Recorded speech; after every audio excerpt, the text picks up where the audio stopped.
Hey, you're listening to Laugh Lines, a podcast by me, Jamie Perdomo, where I interview some of my favorite comedians here in the LA area. In this second episode, I interview my good friend, Julie Golden. She has had a pivotal role in my comedy career, and she has this great show that's just blowing up. It's The Big D. We'll get into it during this episode, but thank you for coming back. Yeah. Well, I think it's good that it actually got pushed to today because I have very current stressors and things to talk about today. Because the show is happening in two days, or all of it. All of it. Okay. All the shit. All the shit. Which is again why I'm here hiding from myself. Of course, now I'm going to talk about everything I'm hiding from, so that's not going to work. Well, but you're doing it with people, so it's less hiding. Yes, and baby cat. Where is Wherever baby cat? Must have baby cat. Thank you. I guess we're starting, right? Oh, yeah. sorry. I'm going to let you do a clean intro. I'm going to shut up. This is what happens when you have a producer over. And 3. Thank you so much for coming, Julie. We love you, and I am you just guys. So every time we get to see you and have a conversation, it's fun and exciting and enlightening and just the best time. So thank you for being here. I love you because you say things like that. No, I love you guys too. Why is baby cat hiding from me? Why does baby cat scorn me? Oh, I know. She was all about it last time you were here. That's all right. She'll be back. She will. She'll come back. Should be back. No, it is my pleasure. It is an honor to be here. You are two magical humans who make the world a better place. So thank you for that. I love you guys, and I'm here. I'm here. I am not queer, but I am here. Yes. Oh, here we got a cat visitor. I tried. As I say, if there's a gay conversion camp where you can go and become gay, please sign me up. Just kidding. I mean, I feel like I got really lucky. You did finding a guy, but I'm bi, so I had a chance to kind of test out all the waters. So as a bi woman, does that mean that Grant is extra special? Like he cleared. He cleared because the smell test. He's nodding. You can't see this, but the mustache is nodding. You know, despite all the women that were out there, he caught me. So you know, and we are amazing. And women are pretty amazing. Yeah. So he's extra special human. Now, what is this one's name? That's Yammy, like a sweet potato. Yammy was not this interested in me last time. What's going on today? I guess he just wants to. I think it's a different time of day. Yeah. He's done with me. Fair. Well, I do want to say this at the top before we move on. I met you through Leslie Wolf's class. Yes. And you were the TA. And you did an incredible job providing a safe space for me and the other people in the class to make mistakes, to workshop, to feel like we had a chance to succeed. So thank you so much for being a part of that. Oh my gosh. You guys, I just reflect back what you're, dishing out. 2 metaphors going in there. None of that makes any sense. That's saying I threw food back at you. No, you guys were incredible. It was such a magical group. So you made it easy. Oh, thank you. I mean, it was a really special class. Like, it was a really special group of people. I feel like we had a really solid performance together, too. Totally. Yeah. And we have to give a shout out to Leslie. She really attracts a certain level of magical human. You know what I mean? Yeah. I don't know. It's interesting. I have yet to be in a class or help her with a class. Well, there's one person. But outside of that, it's really been like an incredible group. Yeah. The people who I've seen like in Leslie's classes, for the most part, really want to learn. They're available to receive constructive criticism and to grow and to try something uncomfortable. I think that's what you need, a lot of that. Well, I love that her whole approach is human first, like really getting into who you are, not the kind of 1-2 punch. And not to discredit that. That's obviously a skill set that we all have to develop as well. But I think for a first-time comic, like, I love recommending Leslie's class because there's only one time you can do this where you can like really dig into your inner ooey gooey psychic layers and, pull out who you are at your essence without any kind of filter. I found one time only, and it'll always be your first set. It's incredible. And ever since then, I've just been failing. No, I'm just kidding. It's not true at all. No, but it's really interesting because I don't know if you guys felt the same way, but it's like it was so raw and authentic and real, and that is hard. She's got an incredible skill set and gift at bringing that out in people. She does, and I think that helped me feel successful was that it wasn't that I was trying to perform for other people. Yes. I mean, that's part of it, right? But it was her focus is more about who are you and what is your story.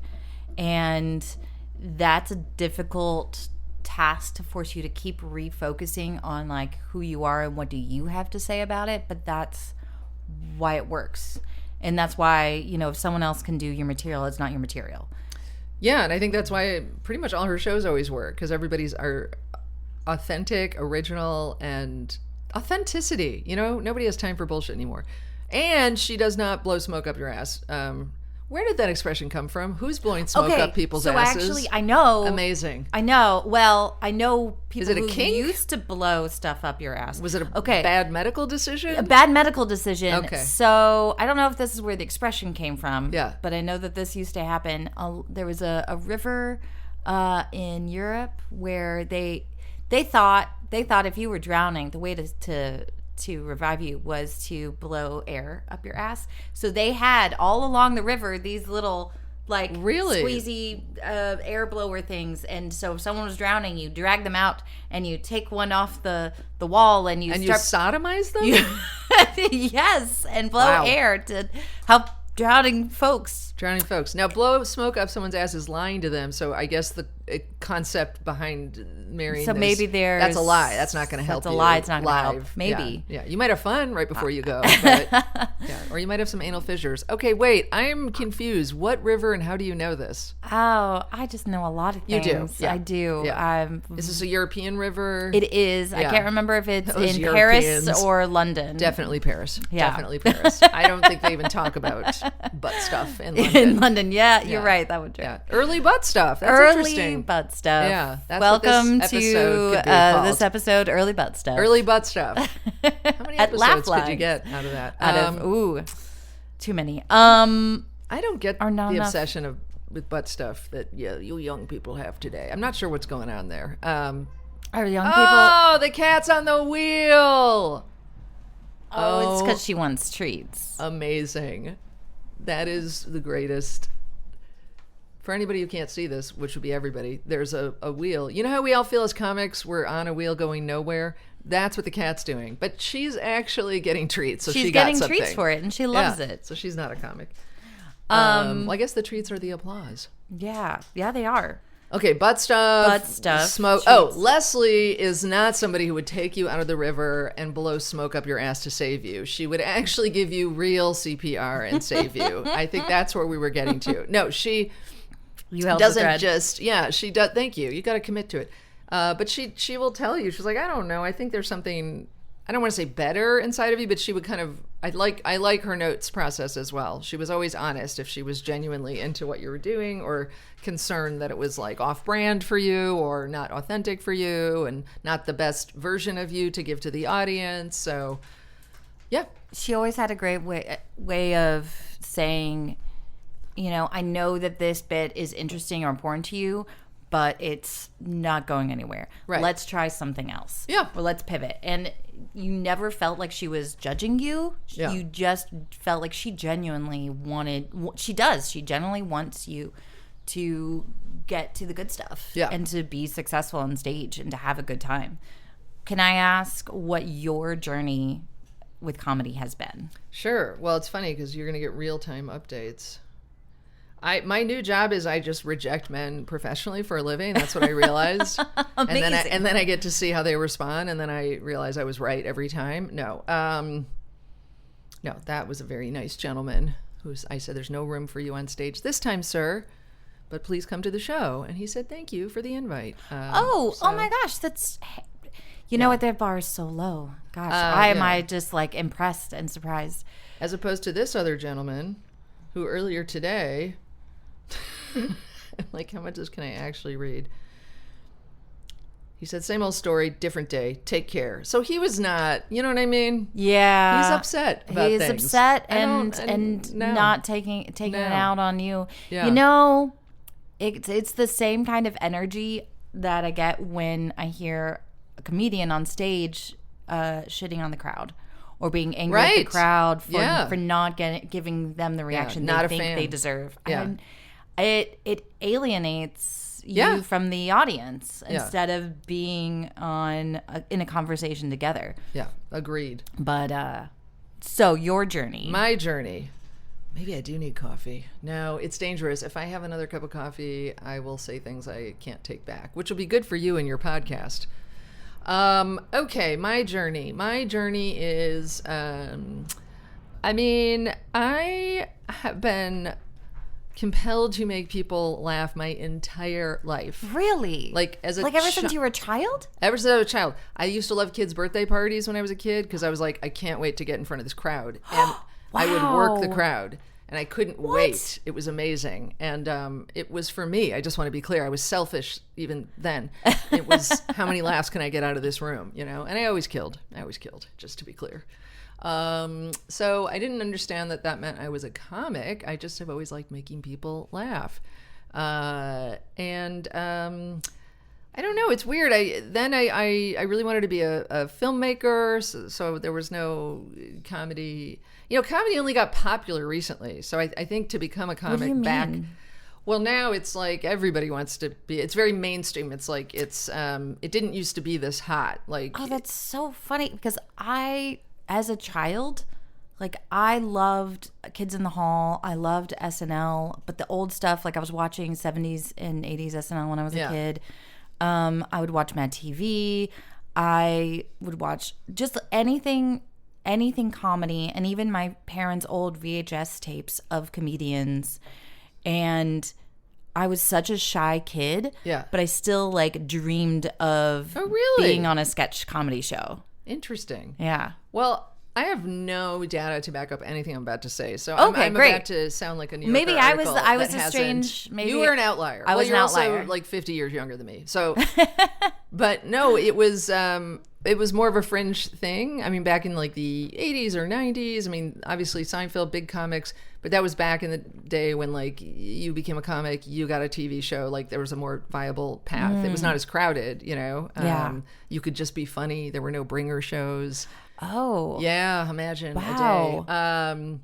And I bet if I were to do the research, I mean, I don't know if it was like the internet, probably, and viral clips, streaming, like something has shifted to the point that comedy is the most profitable, most mainstream form of entertainment around, right? So that's why if you pull up Hulu right now, it'll just be like, bup, you know? I mean, who's on there right now? Jim Gaffigan. I think I can't think of her name. Hold please. Atsuko? Yes. Yep. She has a new special on Hulu right now. I can't remember the story, but basically Hulu put money into doing a ton of specials. Jim Gaffigan may even be the head of that. I don't know what I'm talking about, but I know that Hulu was chasing after what Netflix had, right? Netflix became the first kind of comedy godfather in town. Well, that's not true. So sorry. Oh my God. It was Comedy Central. It was Def Jam Comedy. It was all that stuff. And then as all the cable companies started to die, that's when Netflix and all these other streamers started to pick up the slack, and they could do hour-and-a-half specials without commercials, you know? Yeah. So I think that whole world but really the internet has taken it to a place where you could be in the middle of nowhere in Kansas or whatever, and you are suddenly a comedy aficionado. So I think the rates of people trying their hand at comedy's gone up. I think it looks easier than it is because it just looks like so many people are doing it. There are millions of classes you can take, and with the advent of bringer shows, that also... I'm trying to be very careful about what I say about all the... Well, I'm going to ask... We're going to go there. We're going to go there. Yes, but bringer show culture, it's a double-edged sword. It's really cool. It's how I got started. It's how you guys got started. Mm-hmm. It's an opportunity. But some may also say, well, there were more opportunities before bringer shows because bringer shows are taking up so much real estate at comedy clubs, so they don't have to market anymore. And had they not had bringer shows, then perhaps there'd be more space for new comics to come up in a more, traditional way that actually led to the next thing, Before bringer shows, you went to audition mics and they meant something. Wow. Yeah. Okay. And you got stage time. I mean, the Comedy Store used to be, when Mitzi ran it, I can't remember who was telling me this. I think maybe Karen Haber, who's amazing and was a regular and has her name on the wall. And it would be like, I don't know how many headliners were on stage, but she would intentionally put new people amidst them, kind of like how bringer shows now will always have like 2 headliner anchors and then all the others are newbies. Yeah. It was more of like the club itself was picking the newbies. Gotcha. So it really meant something, you know? And then you had like a ladder you could climb up. And again, it was not everybody and their mother because the internet didn't exist. So, but it was also, I think, a much more fringe weirdo career path too. Now I mean, it's absurd to pursue this as a form of income or career, but it's not so mysterious anymore, But when I think about like Sarah Silverman and Adam Sandler and Judd Apatow, and I don't know if you've ever seen those photos of them back when they were like 20 or something, living in Hollywood in an apartment together. Like, my God, to have the belief system that you could make it back then, there was nothing to follow, I don't know. I just have a huge amount of respect. Like, that was true commitment to comedy. There was no path to follow. There was no internet. It was just they were going to do it, and they did. Did that make sense? Did I just make any sense? No, that made a lot of sense. And I think it provides a really helpful context for where comedy was and where it is today. Yeah. Because I think I took for granted that you would be promoting your own work.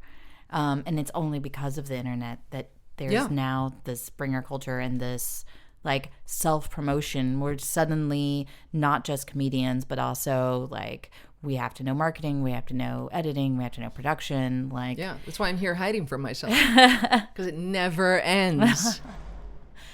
But this is fun. Good. Well, I did just get kind of stressed out talking about all that. When I get stressed out, I go to sleep. I might fall asleep here. I hope that's okay. Yeah. Well, hey, we got a couch. And there we go. That was kidding. No. Yeah. That was always fun in my marriage. Anytime we had an argument, I would start to fall asleep. And really? He'd go, no. I'm like, I'm sorry, I must power down. I love that. Your body is just like, we're shutting this amusement park down. This is not good data. We don't want to be here for this. Yeah. It's like there's fight or flight or sleep. That's mine. Kind of a superpower. It is a superpower. Thank you very much. In fact, I love when I have to talk to my pharmacologist. She's like, how have you been sleeping? I'm like, fine. Like, that's not a good question because I've always been an Olympic sleeper. And I know if I'm not sleeping, the world's over. Like last weekend, like Sunday night. I was like, you just slept all week. No, Sunday finally it cut off me. I'm like, okay. We're all going to die. Okay, I'm going to stay up. But that's over. I've shoved it down and I'm back to sleeping again. Back to sleeping. Yeah, fantastic. Do the crossword puzzle on my phone before I go to sleep, and everything's fine. I recommend it. For Shove me, it down. it is fantasy novels, and you read? I read, but here's I the used thing. To read. Oh, I read all the time, but if I have to go somewhere where I can't read, I have the audiobook. So that I just pick up where I left off so that I am never not alone. I always have this bubble of a fantasy novel. I think I have such a severe case of ADHD, undiagnosed, mind you, but I know I have it. And I'm not like every young person who self-diagnoses on TikTok. You'll see during this whole interview, how many topics have we brought up? But I have never been able to do an audiobook. I can't focus on it. For me, I'm really particular about their voice, about their cadence, about how they do the voices of the characters. If their voice of the other characters makes me laugh, I'm not going to be able to listen to it. Like, I won't be able to focus. Yeah. But also... Like 50 Shades of Grey. Like, who would be funny if they were reading that? Jimmy Fallon, Gilbert Gottfried. Now, see, I would listen to Gilbert Gottfried doing 50 that would Shades actually, of Grey. That would be hilarious for a totally different... I would listen for a different reason. Okay, just new business model. We get AI to do Gilbert Gottfried voice for all sorts of inappropriate... This is a brilliant idea. It's brilliant. Yeah. Yeah, who You're wouldn't welcome. want that? Don't put this on. I don't want anyone to steal it. All right, my comedy journey. Is that what we're talking about? Well, I was asking about your journey. Good luck, Grant, editing this.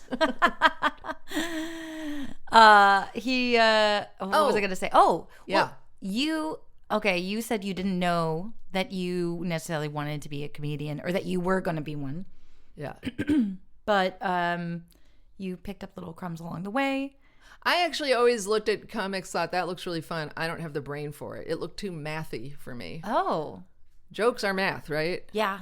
I mean, it seemed like magic to me. Yeah. Like it seemed really difficult. It seemed just the way they were weaving conversations and the way they were like delicately like leading your hand in one direction and then swapping something out. It felt like magic. Yes.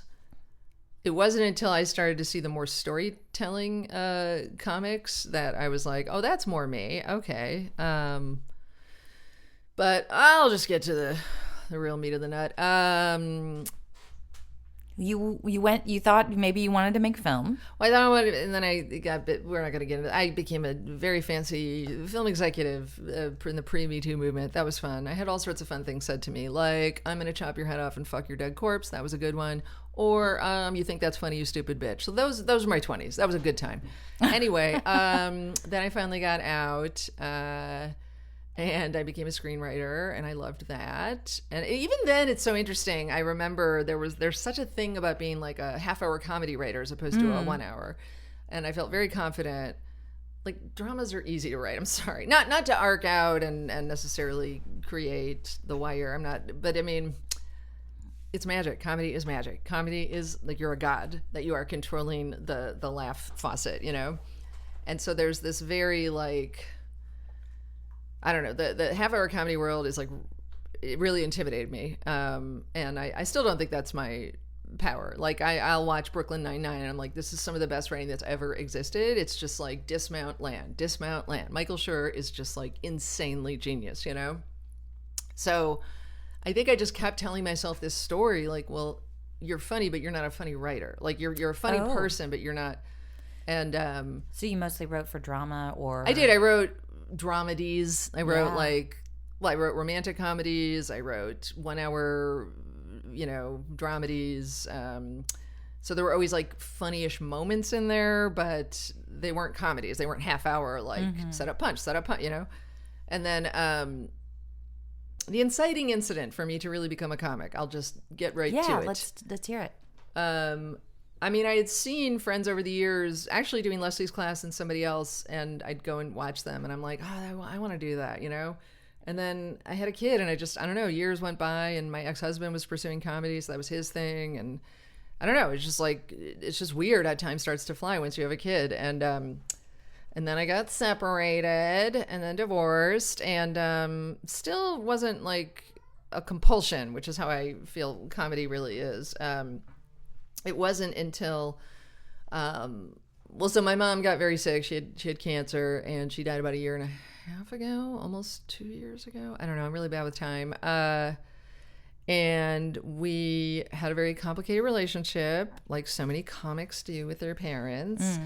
And I was trying not to. I don't know. Long story short, we had a big fight, and I didn't see that coming because I was really trying to not have any conflict with her as she was dying, you know.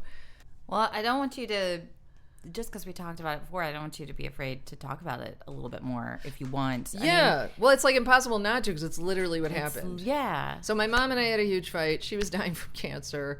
I saw that Leslie was teaching yet another class. Like I would just watch her announce her classes. I'm like, next time. And this one was starting like in 24 hours. And I called her, and in my mind, I was just going to like burn my house to the ground. I was going to, I had so many things. I think as children, I don't know, do we all have fantasies about being in a courtroom and convincing a jury that like we're right about everything, or is that just me? Because that's me. Okay. No, that I've definitely had those moments. Yes. Well, where I was just like, I want you to apologize for all things. Yes. Yeah. And somehow in my mind, which feels so distant now, this was going to be that. I don't know. It was crazy. And I said, last time I'm going to do it. And then the next day was the class day, and I kind of came to my senses and calmed down, and I was like, I wrote her, I'm like, you know what, I don't have money for this, and I'm sorry, I can't do this right now. And then she called me, and I know this is going to sound like but it wasn't. I truly believe she meant it, and she was right. But she was like, look, I know we don't know each other, but I just know you have to do this class. And I was like, what? She's like, I'll give you a discount, which she probably doesn't want me announcing, but she did. The truth is she'll always work with you if you have to, because she wants to help people. And I said, all right. And I agreed to it. My secret to myself was I'll just do one class. And then after the first class, I was like, I'll just do 2 classes. I'm like, well, I'll just do the classes, but I'm not performing. This lady's crazy if she thinks I'm getting up on stage. I'm not telling anyone either. And I remember the first class on the Zoom, which I don't know if you guys remember, it was terrifying, right? Just being on Zoom for that first class. Was it scary for you guys? Yeah, it was. Luckily, Grant was taking the class with me. Right. So he was secretly. retaking it secretly. Nobody knew that we were lying together. to us about their union. And I think that helped. But also, I remember being called on those first couple of times. It was terrifying. It was... you're allowing yourself to be vulnerable in this virtual room of strangers. Yes, 1,000%. And I'm not going to talk about her process because I wouldn't want somebody to steal her class the way she does it. So take her class. Take her class. Yes. But I will say, yeah, you reveal quite a bit of yourself on the first night, and I just went into some. Is it Mrs. Maisel or Miss Maisel? I don't know. But it was like when she went to the club and Miss Maisel? Miss Maisel. Yeah. And she took off her shirt and was drunk and was complaining about her husband. I feel like I had that kind of explosive monologue about my mom on the call, and everybody was like laughing and crying, and I'm getting DMs like, oh my God, this is gold. You're so lucky. This is going to be amazing. Like, you're so lucky your mom's dying. That's how comics are, right? And this is incredible. This is incredible. And I'm thinking, well, you can say whatever you want. I'm not going on stage. Anyway, and then my mom went into hospice the next week, and in hindsight, I guess this is the first time that I was becoming a comic, because my first thought was, oh shit, I have to start a whole new set now. So because you couldn't say the things if she going to hospice, that's not gonna look good, and I was sad again. I was back in, like I left there after that last fight. I'm like, well, that's it. I'm not seeing her again till the end. And we had a good run and whatever. And when she went into hospice, it was like a reset emotionally. And it was like, oh God.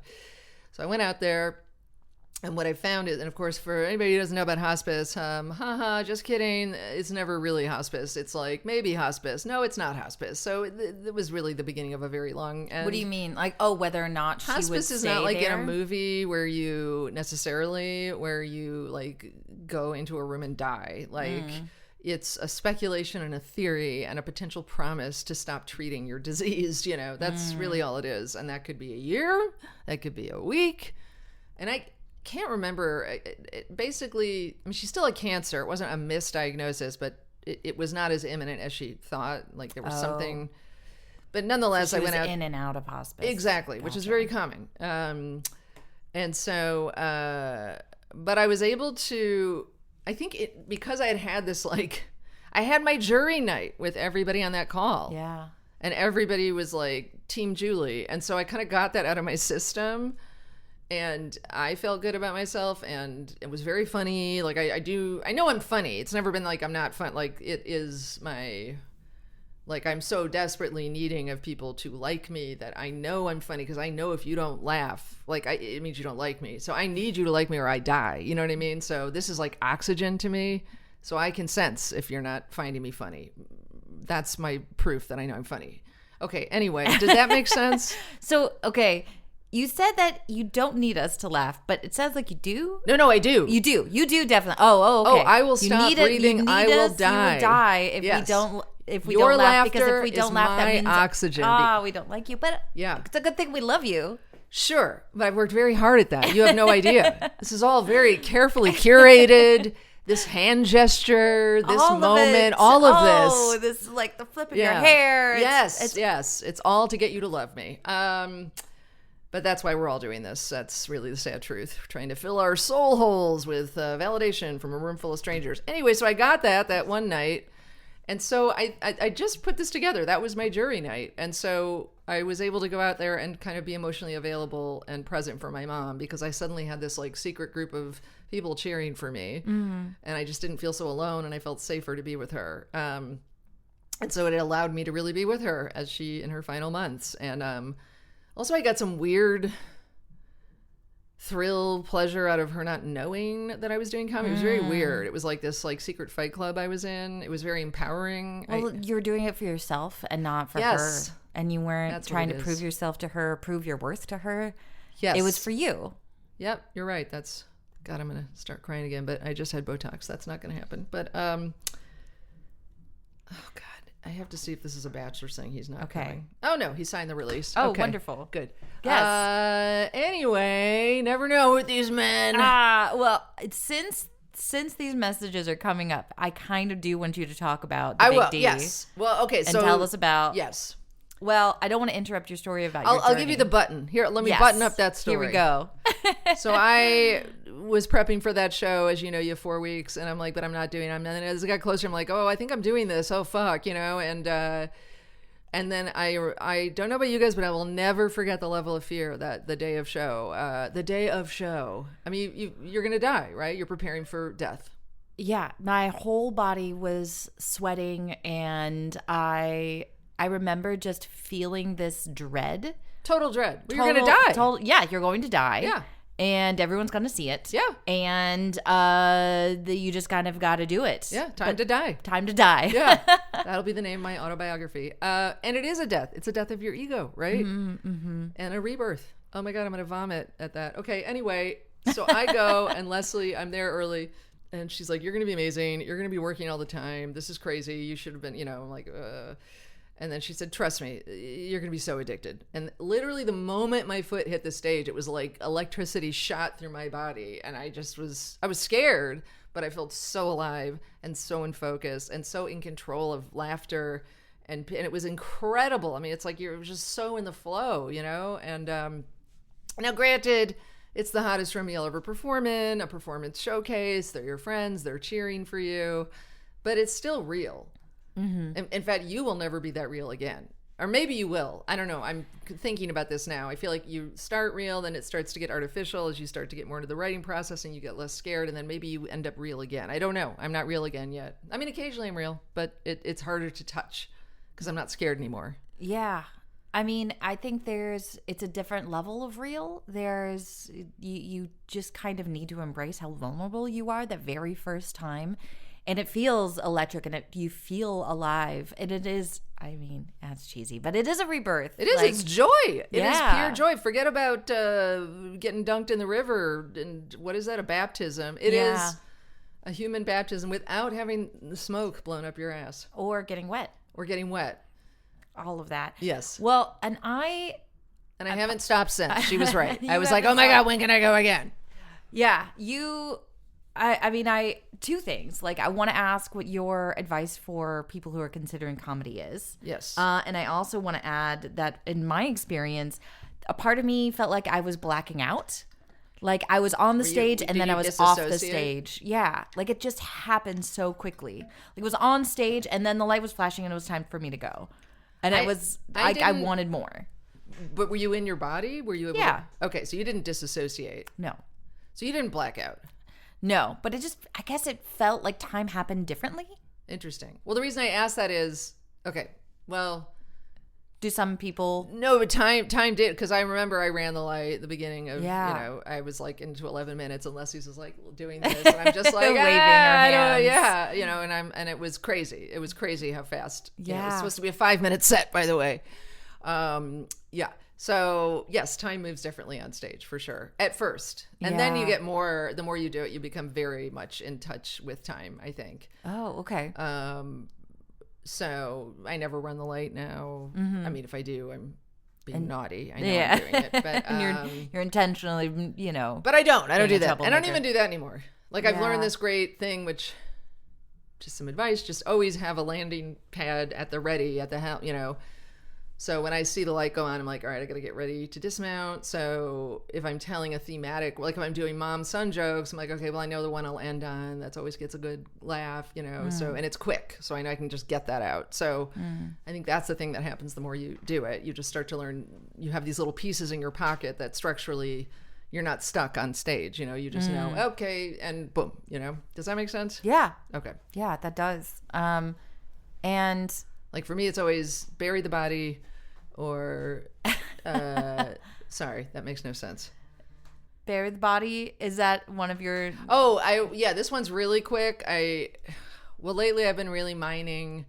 I mean, lately, this is where I'm gonna start to break down. No, I feel like I've been so busy producing, and maybe this is a good segue to the Big D, that it's really hard to produce. It's really easy to produce, and no, it's easy to neglect your comedy writing and performing muscle when you start producing, because producing is hard because you're trying to get butts in seats, but it's easy because it's not deep psychic work. It's like, there's a term for this, but it's not repetitive tedious, but do you know what I mean? It's like, it's very tangible. It's easier to measure in the sense that it's tangible. It's how many tickets have I sold, and there are things you can do outwardly that show, look, I'm promoting this show. Yeah, making a poster, I'm buying ads, I'm doing this, I'm doing that. Yeah. And then all of a sudden the day's over and you have not gone to a mic, and you're like, I didn't practice today. And going to the mics, it's like going to the gym. And if you don't go, you lose your muscle. How many times a week do you go to the mic? And a good week, I'm going every day, but I rarely do that. So, I try and at least go twice a week, at least.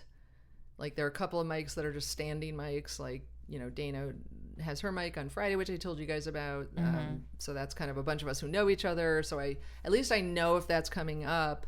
Okay, you better have something new prepared or something you're working on. And then Saturday at AMP. So worst case scenario, I always have those two.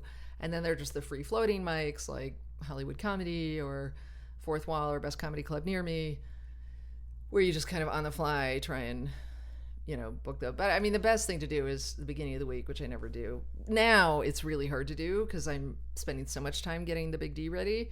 But you can, when the slotted opens all week, I definitely, the best thing to do is on Friday or Saturday, it's just like book your week out before the slots get taken and just treat them like a job, if you are lucky enough to not be working. Yeah. That's a joke. Get it? Yes. I don't know what anybody in town does for a living. I don't know how these mics are packed every day. I kind of like not knowing what. Oh, yeah. It's innies, outies, like Severance. Yeah. We don't talk about outies. Yeah. I don't want to know, what kind of, there's nothing office good. job. It's not, No. well, it's not who you are. Yeah.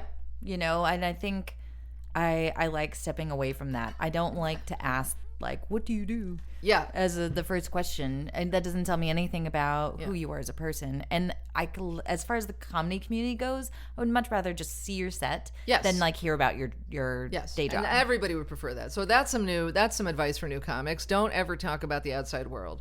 Everybody exists from the moment they come in and leave. It's just about being a comic. Yeah. That's what the focus is. Yeah. Now, you started talking about the difference between being a comedian and producing and trying to balance that. Yes. And we mentioned we mentioned the Big D. Can you tell us what is the Big D? So, about a year into me performing comedy, and actually I'd already been producing a show for 8 months with Dana Weddle at Kookaburra and Leslie Wolf. What you learn pretty quickly in LA, at least, is to make sure you have stage time, because you run out of the bringer show thing pretty quickly, because you run out of friends. That's really only for new comics. So you one way to make sure you have stage time every month or whatever, and to ingratiate yourself with other comics to get time on their shows, is to produce a show. So everybody produces shows one time or another. It's just how deep are you going to get into it? Mm-hmm. Most people don't do monthly shows. There's only a handful of us, I think, that do that. Because that's a business. It's hard. And if you're working with a big club, it's super stressful because they will cancel your show if you don't sell enough tickets, And then are you going to go out of pocket for that videographer and the photographer and pay your headliner and all that fun stuff? Anyway, so Dana and I had been running a show at the Kookaburra for 8 months with Leslie. Mm-hmm. Really exciting at first. It was batshit crazy to us that we had this show. We're what are we, this major new club, and we had Craig Robinson on the first night. It was an idol of ours, And yeah. It was really fun in the beginning. And then as the show went on, I can't speak for Dana, but I suddenly felt like my performance was coming second to producing. I was just worried about the comics, how they were going to feel, the audience, and I kind of just never had my set ready. I mean, it was fine, but I never, I only had really 2 good sets there. And then at a certain point, it's wait, what are we doing this for? And frankly, as soon as we took the bringer component out of it, it was a little bit of a soft bringer in that, Leslie's new students would come in. And so obviously people would be bringing people because they still had people to bring. And we got rid of that component, and then the show died. Because the sad thing is, non-bringer shows, they're really hard. They're really hard. So that's what I mean. It's a mixed... I mean, I experienced that too. Like, yeah. I mean, well, because you were on mine Grant's engagement party comedy show. How'd you enjoy that week up to the show? Did you enjoy that? It was fun until we realized, we're producing this and we have to worry about selling tickets. Yes. And that really it just kind of took the wind out of my sails. Oh, yeah. That's as not far fun. as where it was just like I really wanted to just focus on being on stage, yes, and making sure the comedians felt good and the audience had a fun time and that we had a fun time together. I really didn't want to worry about how many tickets we sold because it just felt so alien. So it was hard, but the show was great. I loved it. It felt like a show of headliners. One is the way to do producing personally. Or maybe a few times a year. I don't know. Well, but now you're not one and done. Well, now that's you're different, the big D. yes. So I interrupted your story about it. But I also want to say, because you said new comics, the one thing I will say is we're not supposed to compare and despair, but I do see a lot of the comics that are moving ahead. Not just because they're brilliant and wonderful and all that stuff, but there's a lot of brilliant, wonderful people in this town. But it's because they're not producing. And they are focusing 1,000% on how do I get better and how do I nail that audition mic and so you only have so much psychic energy, right? You can only cut the pie so many ways. So that is, and I will tell you, I'm not going to say who, but a really big comedy producer in town who I'm friendly with said to me, he wonders how much further along his career would be had he not become a producer, because he performs and produces. Wow. And he's seen a lot of his peers become big, and there is no reason he shouldn't be as big as them, but it really is how many ways can you divide this, so the big D. The show you're producing. Yeah. Was I still doing I was still doing Kookaburra. That's crazy. Yeah. Okay, so West Side Comedy Theater, wonderful theater, comedy theater in Santa Monica. Chris Gorbos, love him. He manages it. There might be other people managing it. I just only know Chris. Anyway, they put something out that said, hey, you got a new comedy show idea? Hit us up. And I was just coming off of agreeing to do a good friend's comedy dating show. And his dating show is going great. I said yes without watching the video. And then I watched the video, and it was just not... He was definitely going more for the Kill Tony approach. And he says it in the ad, And it's just not my thing. And I could never do a roast battle unless you wanted to have me on ironically as being the nice person. That's not, I don't know, it's just not me. Yeah. So I did his show, and it was fine and it was fun, but I really was hungry for something, I don't know, more emotional and emotionally genuine, like whatever. I thought, well, nobody's doing anything about people like me, single divorced mom, dating on the back half of life. That could be interesting. So I pitched it to West Side Comedy.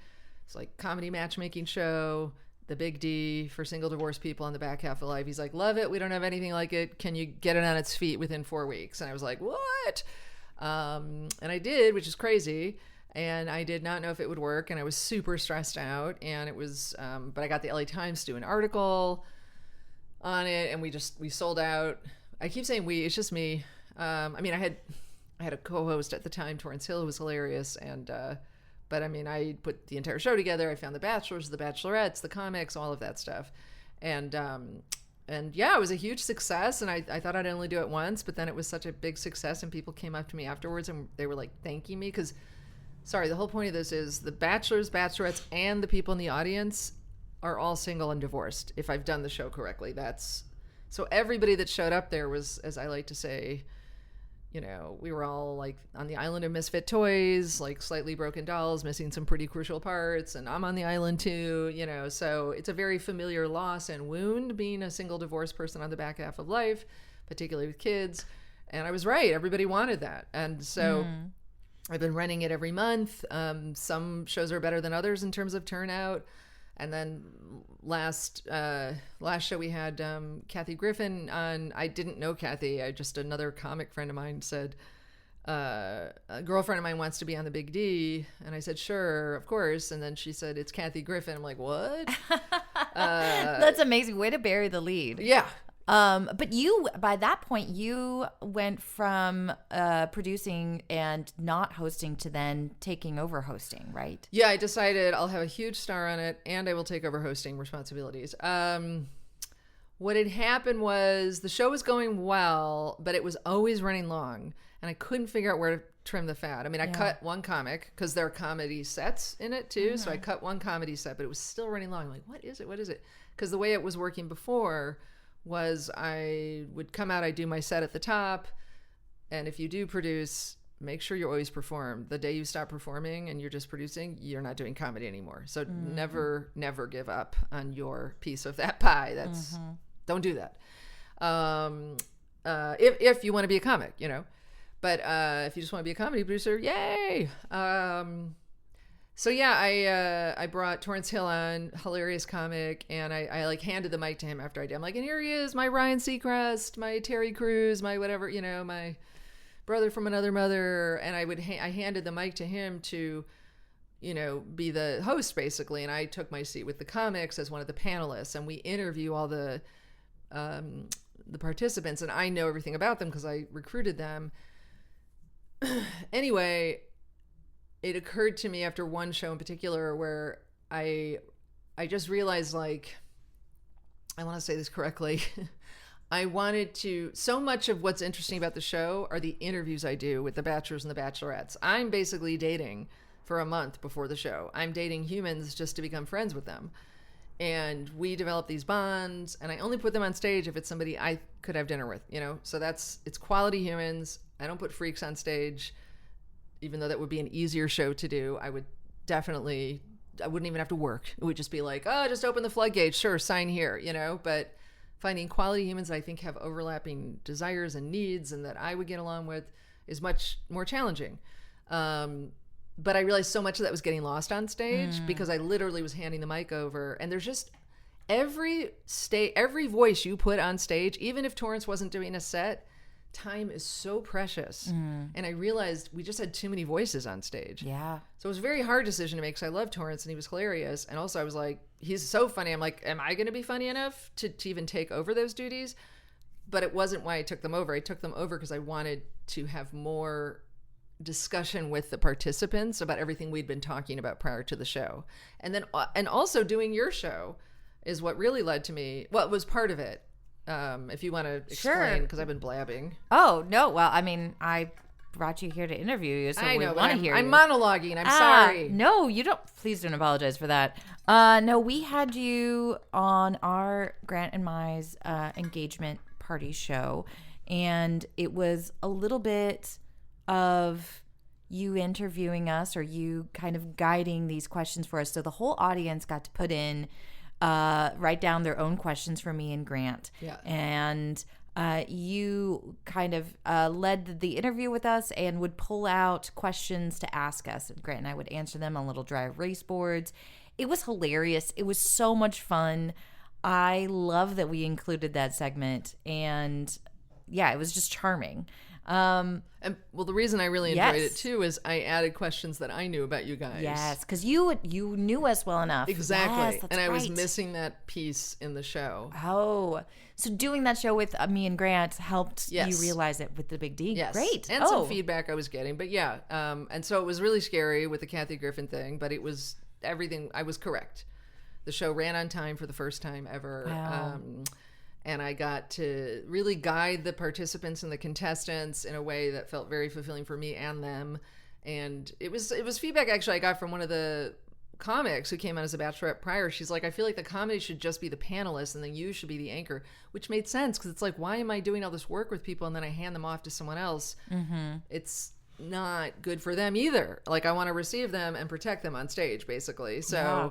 And that way it's like a late night talk show host. These are all the tricks, right? They do a story in the green room and they know to tee that up. So now I have little stories that I'm going to tee up for them. So I'm already coming up with bits and now I know there's space for them because I'm in control of the whole narrative. So it was amazing.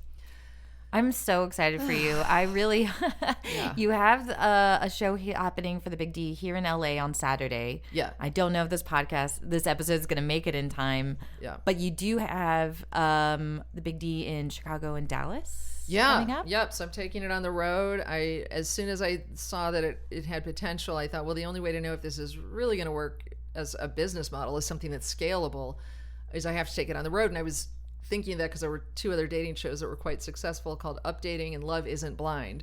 And I thought, okay, well, they're doing it year round, so that's obviously their job. Could this be my job? I mean, I love it. Why not? You know? Yeah.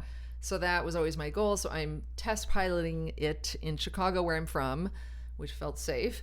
And a free place to stay, guys. Don't go into debt as comics. Don't be like, well, I'm just going to pay for this one hotel. Well, if you do, just make sure you pay off your credit card. Anyway, we can talk about that later. And then Dallas was through a comic I met through Judy Carter, who had me on her podcast. And he was like, I'm in Dallas. You should come to Dallas. It's known as the Big D for divorce. I'm like, really? And he was not wrong, because I have not put any money behind that campaign yet. And women have they're coming to me. And it's really interesting. And they're all saying, please find me a man who has not voted for Trump.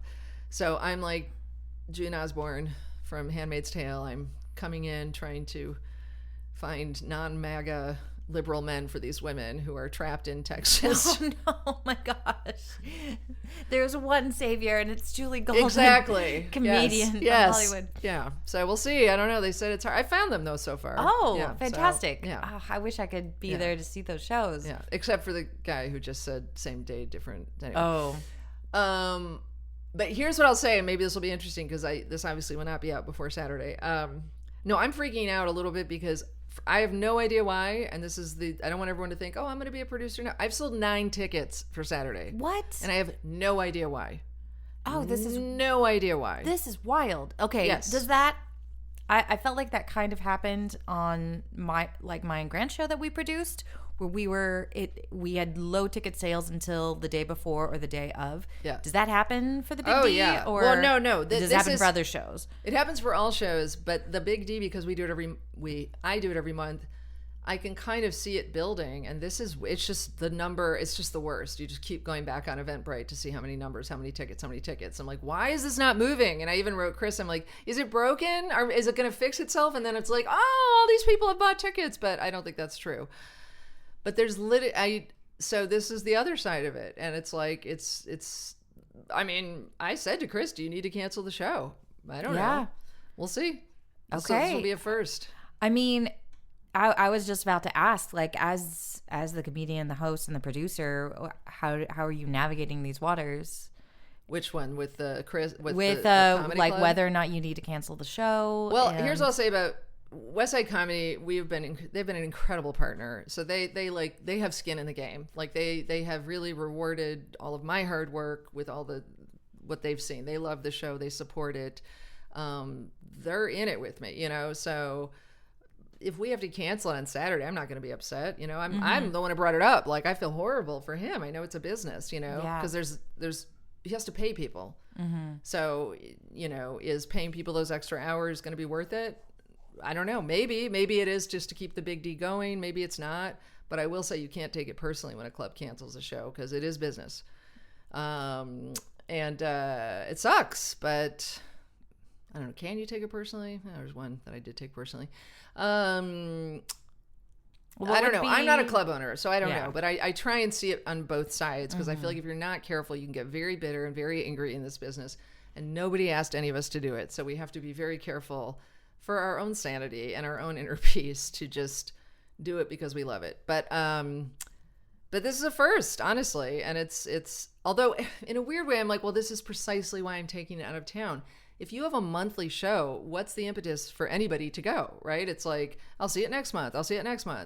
So my thinking was, if I do one night only in these other towns, that's going to generate more revenue. And we'll see. Like, I've only sold 35 tickets for Chicago, but that's actually good that I don't live there and I've sold that, Yeah.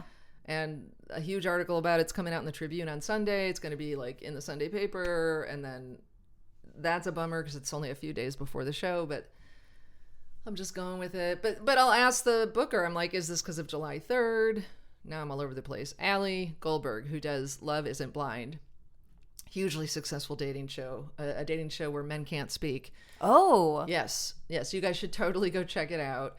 And it's her living. She makes a living at it. But I said, how many shows do you have to do? She said, every weekend. I'm like, oh, every weekend. every weekend. Oh my gosh. So that is her business. Yeah. But she loves it, and she's doing great, and she goes all around the country. So before I knew her, that was the model of me going, oh, this is a business that could work.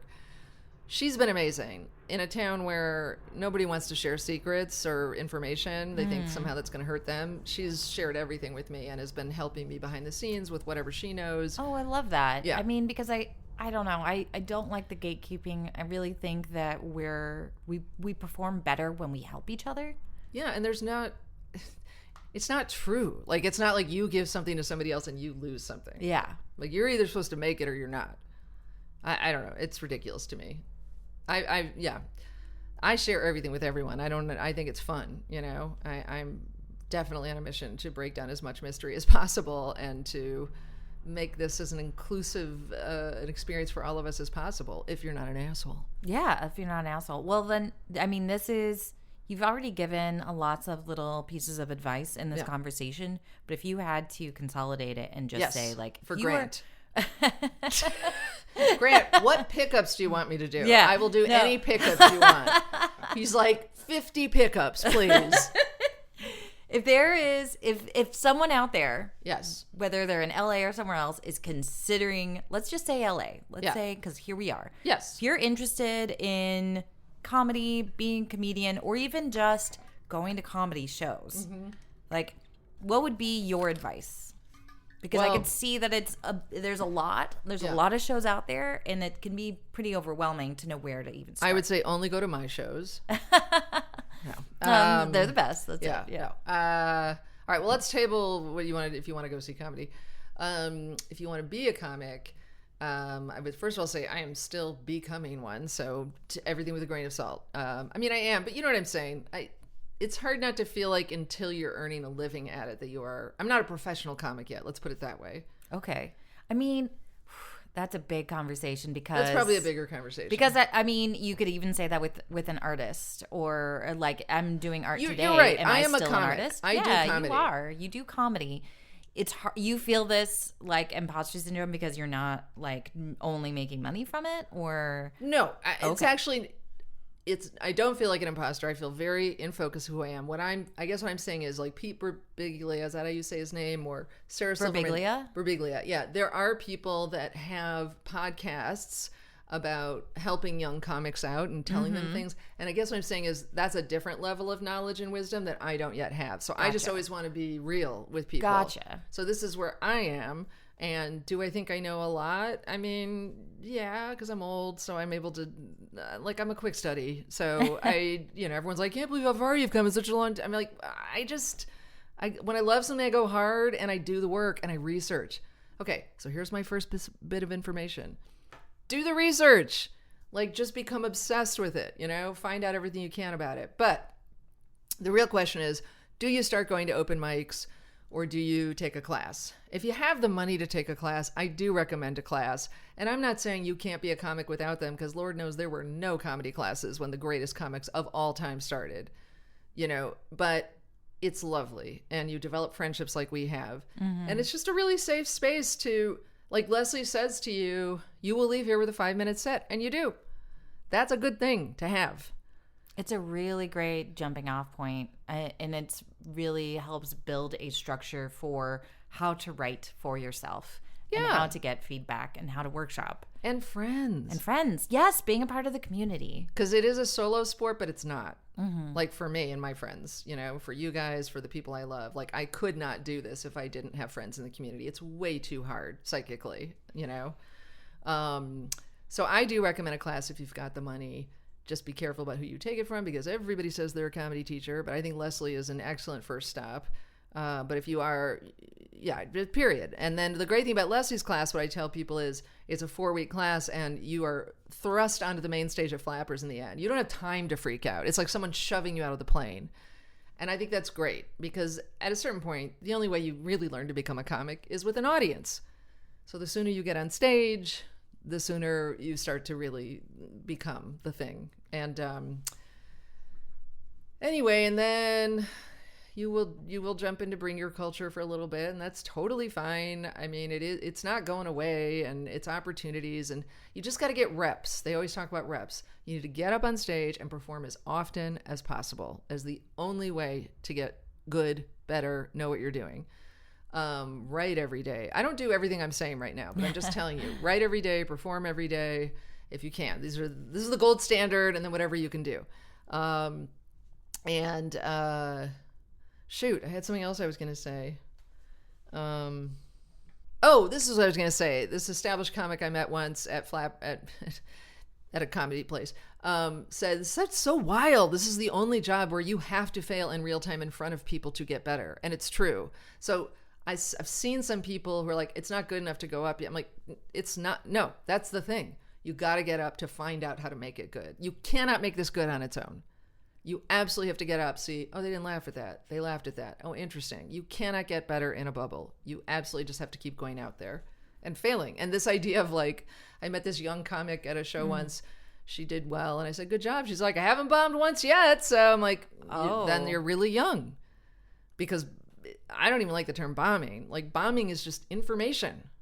Like, you do not grow. You do not get better until you bomb, you know? It's really hard the first few times. You think you are a failure, and then suddenly you start to realize, oh, this is part of it. This is all part of it.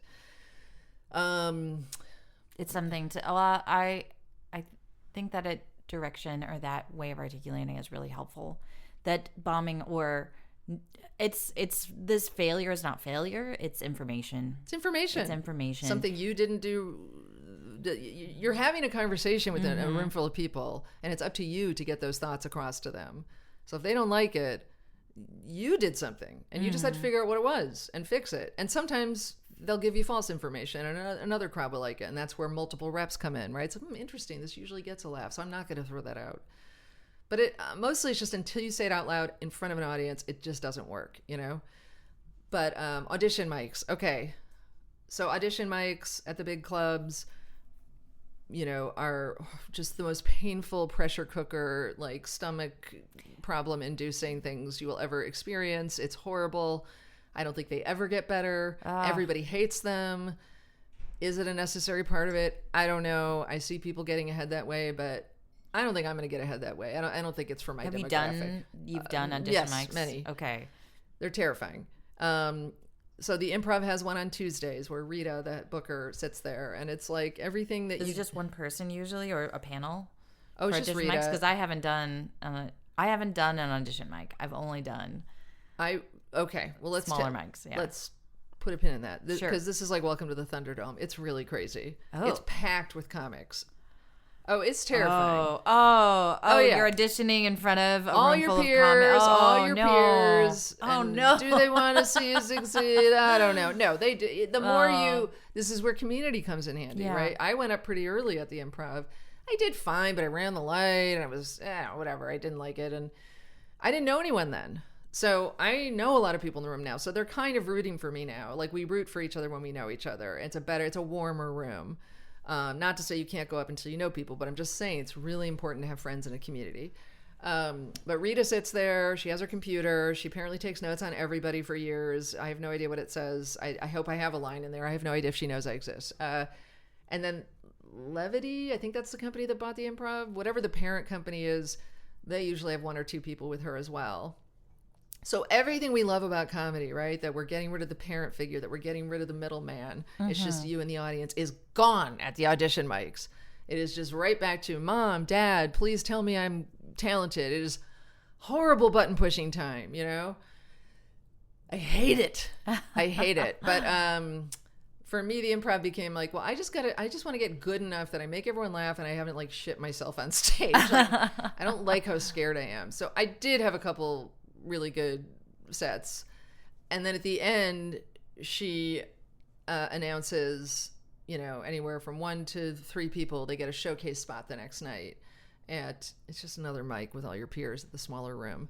But that's what everyone wants, because she's now saying you have something, you know. Yeah. And I've never been called. I mean, which is frustrating, because I'm like, I really thought there were 2 times where I'm like, really, I thought I should have, but there's nothing you can do. But I felt great because my peers, it's good. It is good to do it because everyone sees that you're in it. It's called the grind. So it's important, but you have to be careful because you can really lose yourself in it. And all my closest comic friends and I always talk about that. Like, are you going? I don't know. I need a break, you know? Because you don't want to only think about threading that needle because now you're giving away all your power.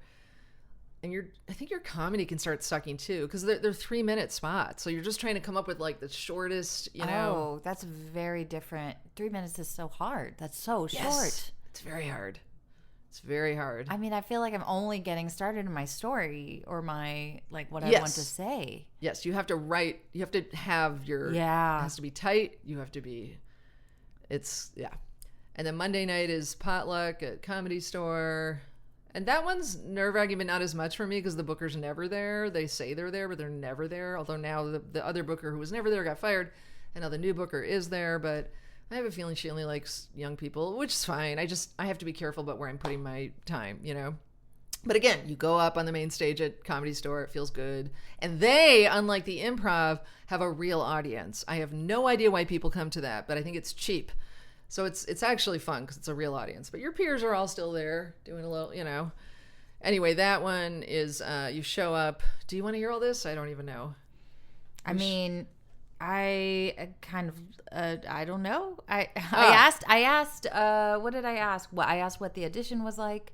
I asked advice to new comics. Don't do those until you're really comfortable being a comic, and I don't know when that's going to be for any of you. Also, fuck it, it's just comedy. Go. I don't. You know what I mean? Like it doesn't matter. But if you. But it's a tough room, and it's people get up there who have been doing it for years. It's like, you'll be shocked at some of the people who get up there. You're like, how are you still not? You're doing it to get what's known as passed. That means you become a regular at the club. So what you're hoping you get. By the way, you get a showcase the next day, nothing happens. Like, it's just like a weird, what is the point of this? Is it just this kind of like wheel where you're trying to get, the wheel that our little cat was on. It's like the sports pages, or the trades, like we all look and see, oh, that person, she gave that person a cold open on the main stage. Interesting. So you do see people start to.